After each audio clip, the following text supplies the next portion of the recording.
새벽기도 말씀 묵상 누가복음 18장 1절에서 8절까지의 말씀입니다. 하나님 자녀의 권세라는 제목으로 말씀드리겠습니다. 예수께서 그들에게 항상 기도하고 낙심하지 말아야 할 것을 비유로 말씀하여 이르시되 어떤 도시에 하나님을 두려워하지 않고 사람을 무시하는 한 재판장이 있는데 그 도시에 한 과부가 있어 자주 그에게 가서 내 원수에 대한 나의 원한을 풀어주소서 하되 그가 얼마 동안 듣지 아니하다가 후에 속으로 생각하되 내가 하나님을 두려워하지 않고 사람을 무시하나 이 과부가 나를 번거롭게 하니 내가 그 원한을 풀어주리라. 그렇지 않으면 늘 와서 나를 괴롭게 하리라 하였으니라. 주께서 이르시되 불의한 재판장이 말한 것을 들으라. 하물며 하나님께서 그 밤낮 부르짖는 택하신 자들의 원한을 풀어주지 아니하시겠느냐? 그들에게 오래 참으시겠느냐? 내가 너에게 이르노니 속히 그 원한을 풀어주시리라. 그러나 인자가 올 때에 세상에서 믿음을 보겠느냐 하시니라. 예수님은 이제 앞으로 십자가 대속의 죽음과 부활 승천을 앞두고 갈릴리를 떠나 예루살렘으로 올라가시던 중 여리고에 도달하기까지 베레아 지역에서 하셨던 그 말씀의 내용입니다. 예수님은 이제 자신의 십자가를 지시는 그 사역이 얼마 남지 않았기 때문에 이제 앞으로 예수님이 떠나고 난 후에 남겨질 제자들 그들이 고난과 핍박을 당하게 될 것을 아셨기 때문에 그들을 향하여 다시 예수님이 재림하실 때까지 낭망치 않고 기도로 승리할 것을 제자들에게 당부하신 말씀입니다.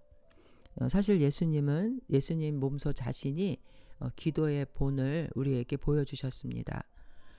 공생의 3년을 시작하기 전에 세례 요한에게 세례를 받으실 때도 누가복음 3장에 주님이 기도하실 때 하늘이 열리며 성령이 비둘기같이 예수님에게로 임하셨고 또 공생의 기간 중에도 병자들을 고치고 말씀을 증거하고 그렇게 피곤한 하루의 일정 가운데서도 늘 새벽에 한적한 곳에서 기도하셨습니다. 그리고 예수님은 십자가 고난을 앞두고 사도 베드로 사단이 밀가 부르듯이 한다고 하면서 베드로를 위해도 기도하셨고 겟세마네 동산에서 십자가 고난을 앞두고 땀방울이 핏방울이 되도록 기도하심으로 예수님은 기도로 삶을 시작하셨고 기도로 이 땅에서의 삶을 마감하신 분입니다. 죄인을 향하신 그 십자가의 사랑을 완성하기 위해서 하나님의 그 명령 그것을 순종하기 위해서 하나님은 기도하셨던 것입니다. 오늘 말씀은 우리 종말을 살아가는 우리 성도들에게도 교훈을 주고 있는 말씀입니다. 종말의 때에는 사단이 우는 사자와 같이 삼킬 자를 찾아다닌다고 말씀하셨는데 우리가 살고 있는 이 세상은 영적인 전쟁터입니다. 우리들이 그 마귀를 대적할 수 있는 무기는 바로 기도라는 것이죠. 우리 연약한 인간의 힘으로는 도저히 사단과의 싸움에서 우리는 승리할 수가 없습니다. 그래서 우리는 기도를 통해서 하나님의 능력을 이 땅에 나타내야 되는 것입니다. 요한복음 1장 12절에도 영접하는 자, 곧 그 이름을 믿는 자들에게는 하나님의 자녀가 되는 권세를 주셨으니 이 권세란 무엇일까요? 바로 연약한 인간이 그 하나님의 능력을 사용하는 것이 바로 기도라는 것이죠.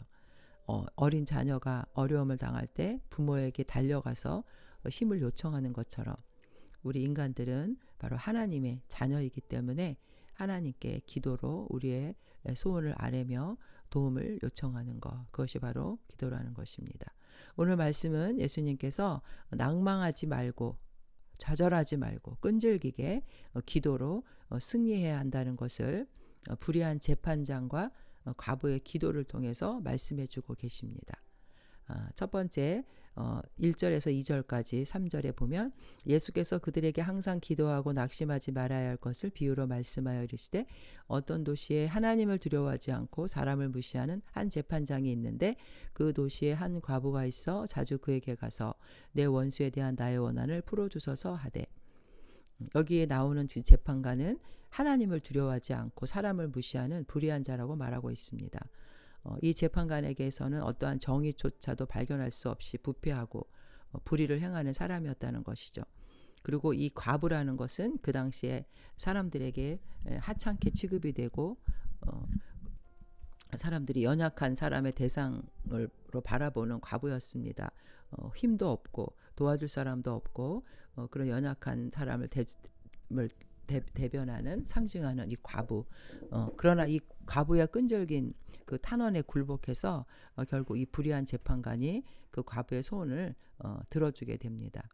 여기서 이 3절에 그 원한을 풀어달라고 했을 때 이 과부의 소원은 그 뜻을 여기 보면은 나의 대적으로부터 나를 변호하여 주소서, 정의를 행사할 수 있게 도와주소서.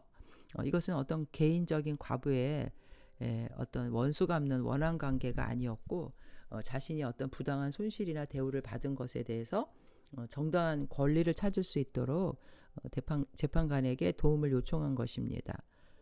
결국 이 과부가 원하는 것은 정의였고 하나님의 공의를 이 땅에 행하는 것이었습니다. 그러나 이러한 과부의 요청에 올바른 판결을 내리는 것이 재판장의 당연한 의무임에도 불구하고 이 불의한 재판관은 그렇지 않은 경우가 많았다는 것을 여기서 나타내주고 있습니다. 결국 이 재판관은 4절과 5절에 보면 원한을 풀어주게 되는데 그 이유는 바로 번거로움 때문이었다는 것입니다. 그가 얼마 동안 듣지 아니하다가 후에 속으로 생각하되 내가 하나님을 두려워하지 않고 사람을 무시하나 이 과부가 나를 번거롭게 하니 내가 그 원한을 풀어주리라. 그렇지 않으면 늘 와서 나를 괴롭게 하리라 하였느니라. 이 과부의 그 원한이 단순히 원수 갚는 것이 아니라 정당한 소원이 이루어지는 것을 말한 것처럼 이 과부의 소원은 바로 하나님의 공의를 이 세상에서 이루어지게 하는 거고 정의를 이루는 것을 여기서 말하고 있습니다. 그래서 여기서 이 원한을 갚는다, 원한을 풀어준다는 것, 그것은 바로 하나님께서 변호하다, 하나님께서 의로움을 입증하다, 이런 뜻이 담겨져 있는 그런 말입니다. 성도들에 대해서 하나님은 이렇게 적극적인 보호를 해주실 수 있다는 것을 이 말 속에서 나타내주고 있습니다. 즉 과부가 간청한 것은 하나님의 공의를 베풀어서 정의를 실현시켜 달라는 그 요구였다는 것입니다. 그러나 이 불의한 재판관은 과부의 요청에 처음에 귀를 기울이지 않았습니다. 하나님을 두려워하지 않았고 사람을 무시하는 데 익숙한 그는 어떤 이 재판의 대가로 인해서 과부에게 어떤 물질적인 도움도 얻을 수 없다는 것을 알았기 때문입니다. 그러나 그가 과부의 요청을 들어준 것이 번거롭게 하여서였습니다. 이 번거롭게 하다라는 뜻 속에는 사람을 몹시 지치고 피곤하게 한다는 뜻이 있고 눈 아랫부분을 계속해서 때린다라는 그런 단어의 의미가 있는데 이렇게 귀찮고 피곤하고 사람을 지치게 했기 때문에 결국 이 사람은 과부의 요청을 들어주게 됐다는 것이죠. 즉 이 과부가 끈질기게 자신의 그 억울함을 해결하기 위해서 노력을 하는 그 열성을 보였다는 것입니다. 6절에서 8절까지 주께서 이르시되 불의한 재판장이 말한 것을 들으라. 하물며 하나님께서 그 밤낮 부르짖는 택하신 자들의 원한을 풀어주지 아니하시겠느냐. 그들에게 오래 참으시겠느냐. 내가 너희에게 이르노니 속히 그 원한을 풀어주시리라. 그러나 인자가 올 때에 세상에서 믿음을 보겠느냐 하시니라. 결국 예수님은 이 비유를 통해서 그렇게 불의하고 악한 자일지라도 그 과부의 강청함에 못 이겨서 소원을 들어주는데 하물며 하나님의 자녀들이 의로우신 재판장 되신 하나님께 기도할 때에 하나님이 이것을 들어주지 않겠냐 하는 것입니다. 즉 인내하며 응답될 때까지 간절히 기도하라는 것입니다. 과부가 이렇게 요청한 것이 정당한 것이었고 하나님의 그 공의가 이 땅에 행해지는 것을 구했던 것처럼 하나님은 이 제자들의 복음을 선포하며 영혼을 구하는 하나님의 공의를 구하는 기도를 외면하지 않으시고 마땅히 들어주신다는 것을 여기서 강조하고 있는 것입니다. 당시에 누가복음이 기록될 때 이 제자들 그리스도인들이 믿음을 포기할 정도로 심한 고난과 핍박을 그런 받는 상황에 있었습니다. 그래서 이러한 상황 속에서 누가는 주님께서 성도들의 부르짖음을 반드시 응답해 주심으로 낙심하지 말고 기도하고 믿음을 지킬 것을 권면하고 있습니다. 여기서 10절에 인자가 올 때 세상에서 믿음을 보겠느냐 하는 말은 이렇게 핍박과 고난이 있을 때 끝까지 믿음을 지키는 자가 없다는 것입니다. 시소하다는 것이죠. 그래서 오늘 말씀은 우리 오늘 성도들에게도 예수님의 재림 때까지 우리가 끝까지 낙심하지 말고 믿음을 잃지 말고 기도를 하라는 것입니다. 하나님께서는 그 구약의 소돔과 고모라 성에 의인 10명이 없어서 그 소돔과 고모라 성이 심판을 받은 것처럼 오늘 우리에게도 신실하게 이 땅에 하나님의 공의가 이루어지기를 위해서 눈물로 기도하는 자를 찾으신다는 것입니다. 이렇게 기도들, 성도의 기도를 통해서 가정이 변화되고 나라가 변화되고 하나님의 역사가 이 땅에 이루어진다는 것입니다.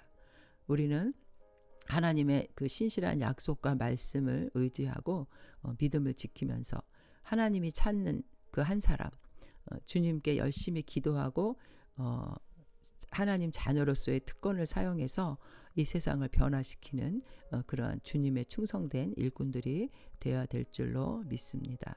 종말의 시대를 살아가는 우리 성도들은 사단의 역사가 점점 강해지면 강해질수록 더 우리는 하나님을 의지하고 기도를 통해서 하나님의 나라를 이 땅에 확장시켜야 할 하나님의 공의를 이루어야 할 사명이 있는 것입니다.